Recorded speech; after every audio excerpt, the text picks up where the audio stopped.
अभी थोड़ी देर पहले खबर आई कि राहुल गांधी जी को लोकसभा की सदस्यता से बर्खास्त कर दिया गया है। जिस तरह से उन्हें उस मानहानि केस में फंसाया गया, मैक्सिमम सज़ा दी गई और 24 घंटे के अंदर उनकी लोकसभा की सदस्यता बर्खास्त कर दी गई, ये हमारे देश के लिए बहुत चिंता का विषय है। हम जुडिशरी का सम्मान करते हैं, लेकिन जो जजमेंट आया हम उसका समर्थन नहीं करते। जिस तरह से उनकी सदस्यता बर्खास्त की गई है, वो एक कायराना हरकत है, वो एक डरी हुई सरकार की निशानी है। लेकिन देश के लिए पूरा आजकल देश के अंदर जो चल रहा है वो देश के लिए बहुत खतरनाक है।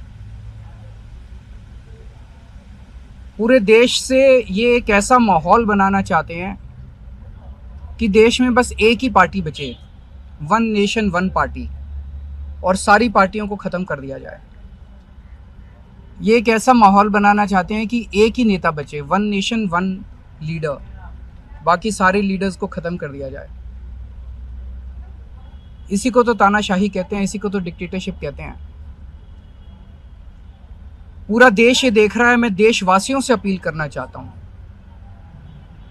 कि ये भारत हम सबका है, ये भारत 130 करोड़ लोगों का है। हम सब ने मिलकर आज़ादी की लड़ाई लड़ी थी, हमारे पुरखों ने आज़ादी की लड़ाई लड़ी थी, आज़ाद भारत को आज़ाद कराने के लिए। लेकिन आज की जो सरकार है, प्रधानमंत्री नरेंद्र मोदी जी के नेतृत्व में, इस सरकार का स्वरूप अंग्रेजों की सरकार से भी बहुत ज्यादा खौफनाक और खतरनाक है। अब लोगों को सामने आना पड़ेगा, लोगों को सामने आके इसके खिलाफ लड़ाई लड़नी पड़ेगी। अगर हमने भारत को बचाना है तो 130 करोड़ लोगों को एक साथ इकट्ठे होके इस लड़ाई में शामिल होना पड़ेगा। सरकार किसी की बने, कल को सरकार चाहे इसकी बने चाहे उसकी बने, इस पार्टी की बने उस पार्टी की बने, वो ज़रूरी नहीं है। लेकिन जिस तरह से जनतंत्र के ऊपर हमला किया जा रहा है वो सही नहीं है। अगर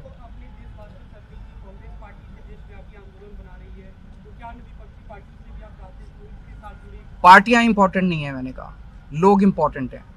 अभी मैंने संसद के अंदर, विधानसभा के अंदर एक एग्जाम्पल दिया। एक ऑटो रिक्शा वाला मिला, ऑटो रिक्शा वाला मुझे कह रहा था, जी मुझे व्हाट्सएप मैसेज भेजने में डर लगता है। मैंने कहा क्यों? कहते हैं शायद गिरफ्तार ना कर लें।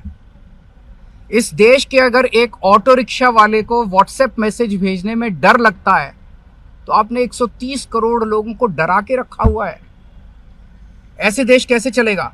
डर डर के लोग कैसे जिएंगे? और क्यों डर डर के जिए? हम, हमारा देश है, हम आज़ाद भारत के आज़ाद नागरिक हैं, हम क्यों डर डर के जिए? पूरे देश को व्यापारी डरा हुआ है, किसान डरा हुआ है, मजदूर डरा हुआ है, नेता डरे हुए हैं, सब लोगों को डरा के रखा है। जुडिशरी डरी हुई है, जज डरे हुए हैं, मीडिया वाले डरे हुए हैं, सबको धमकाते हैं ये लोग, सबको ईडी और सीबीआई और इनकम टैक्स की धमकी देते हैं लोग। सर, इससे पहले हमने देखा कि आप लोगों के कांग्रेस के साथ रिश्ते काफी खराब रहे, लेकिन आज 14 वो इम्पोर्टेंट नहीं है। हमारे आपस के रिश्ते इंपॉर्टेंट नहीं है। इस टाइम देश को बचाना इंपॉर्टेंट है। मीडिया के ऊपर प्रहार हो और मैं अगर कहूं कि मेरी इस चैनल से बनती नहीं है, वो इंपॉर्टेंट नहीं है। किसी से बनती है या किसी से नहीं बनती, इससे व्यक्तिगत अच्छे रिश्ते हैं कि व्यक्तिगत बुरे रिश्ते हैं, वो इंपॉर्टेंट नहीं है। 130 करोड़ लोगों को, सब लोगों को साथ आना पड़ेगा।